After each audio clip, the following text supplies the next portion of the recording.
안녕하십니까. 사회복지사 1급 시험 대비 사회복지행정론 단원별 문제풀이 제1강 강의를 시작하도록 하겠습니다. 사회복지행정론의 제1강은 챕터 1에 있는 전반부 문제인데요. 내용들을 보면은 사회복지행정론의 우리 전공서적의 목차 앞부분을 차지한다 라고 보시면 되겠습니다. 사회복지행정의 정의와 특수성, 개념들이나 사회복지행정 조직의 특성 이런 것들이 여기에 들어갈 수 있겠습니다.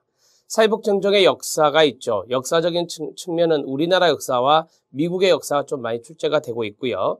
그 다음에 사회복지 조직 이론입니다. 관료제 이론, 과학적 관리론, 인간관계론, 상황이론 이런 조직 이론이 있죠. 그러한 이론들이 여기에 들어갑니다. 그 다음에 사회복지 조직의 구조와 유형이 있습니다. 사회복지 조직의 구조는 수직과 수평, 공식, 비공식, 행렬 조직 이런 것들이 있고요. 자, 그 다음에 유형도 여러 가지가 있죠. 여러분들이 아시는 대로 여러 학자들이 나누었던 에치오니의 구분이라든지, 길버트 스미스의 구분이라든지, 그 다음에 하젠펠드의 구분이라든지, 이러한 구분들이 있는데, 이러한 것들에 대해서 조금 큰 틀에서 알아보도록 하겠습니다. 자, 이러한 것들이 이제 전반부, 후반부에서 25문제인데, 이번 시간에는 모두 13문제를 풀어보도록 하겠습니다. 자, 1번 문제는 사회복지행정에 관한 설명으로 옳은 것은입니다. 자, 첫 번째 사회복지행정이라는 것이 나왔고요. 옳은 것은 이라 했습니다. 여러분 여기에서 사회복지행정이라는 것은 사회복지라는 단어와 행정이라는 단어가 결합된 용어다라고 보시면 돼요. 그래서 일정 부분 사회복지의 특성도 있습니다. 가번의 내용이 그렇고요. 나번의 내용이 그런데요. 한번 보세요. 자, 가번 같은 경우는 사회의 가치 변화에 민감하게 반응한다라고 했죠. 사회의 가치 변화에 민감하게 반응하는 것이 사회복지 측면이거든요. 그 다음에 두 번째, 나번은 인간의 문제를 전체적으로 접근합니다. 특정한 하나의 부분으로 접근하는 게 아니라 전체적으로 접근하고 이것을 통합성이다 이렇게 말을 하죠. 우리는 사회복지 실천론에서 다양하고 복합적인 욕구를 개념에 의해서 이렇게 접근하는 것을 우리가 통합적 접근이다 이렇게 배운 적이 있습니다. 따라서 이 두 가지는 바로 사회복지와 관련성이 있다 이렇게 정리하시면 됩니다. 사회복지 관련성 이렇게 정리하시면 되겠죠. 자, 그 다음에 답은 보면 목표를 구체화하기가 어렵고 끊어요 측정하기가 쉽지 않다라고 했습니다. 여기서 말하는 목표는 조직의 목표라고 볼 수 있어요. 조직의 목표. 자, 조직의 목표인데 조직에 이제 행정이 있겠죠. 행정이 있는데 이것을 이제 사회복지 조직의 목표 또는 사회복지 행정 조직의 목표 이렇게 말을 해요. 그 목표는 구체화하기가 어렵다. 즉 모호성이 있다라고 하는 거죠. 모호성이 있다. 이건 뒤에 또 하젠펠드가 이야기한 것에 나오는데요. 모호하기 때문에 측정하기가 쉽지 않다. 이렇게 정리할 수 있습니다. 예, 답은 지문도 맞습니다. 자, 라번 지문을 보면 인간을 대상으로 하는 직접적인 사회복지 실천 방법이다 라고 했는데 여러분 이 직접적인 게 아니죠. 사회복지 행정이라고 하는 것이에요. 이제 행정 파트가 나왔는데 이 행정 파트는 간접적인 것입니다. 간접적인 측면이 강하죠. 간접적인 측면이 있다 이렇게 정리하시면 되겠습니다. 우리가 이제 간접적이다 라고 한다면 인간을 대상으로 하는 간접적이라고 한다면 행정이라고 하는 것은 일정 부분의 이제 과정적인 부분이거든요. 그래서 그렇습니다. 우리는 사회복지 정책이라고 하는 것이 있어요. 그것을 서비스로 이제 전환을 해야 됩니다. 이 서비스가 바로 이제 직접적인 측면이 있는 거고요. 그 다음에 여기에서 여기에 행정이 들어가는 거예요. 행정은 정책을 서비스로 전환하는 과정입니다. 그래서 과정지향적이다 이런 말을 쓰거든요. 행정은 과정지향적이다 이런 말을 쓰죠. 그래서 우리는 사회복지 행정을 직접적인 사회복지 실천 방법이라 하지 않고 간접적인 사회복지 실천 방법이다 이렇게 설명하는 겁니다. 자, 라번 지문은 중간 지점에 문제가 있었네요. 답은 1번 가나다가 되겠습니다. 이렇게 처리하시면 돼요. 2번 문제 들어가겠습니다. 2번 문제는 다음 중 프로그램의 효과성을 중요시하는 끊어요. 사회복지사와 기관의 운영 비용을 염려하는 기관장의 경우 시설장이 중요하게 생각해야 될 가치는 무엇인가 라고 했습니다. 자, 첫 번째 효과성이라고 하는 것을 중요시한다 라고 했어요. 힌트 하나 나왔고요. 그 다음에 이 기관의 운영 비용을 염려한다 라고 했어요. 기관의 운영 비용을 염려한다. 운영 비용이 들어갔네요. 돈이 들어갔으니 효율성과도 연관성이 있습니다.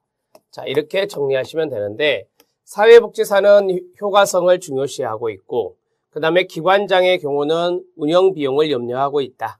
시설장이 생각해야 될 가치는 두 가지겠네요.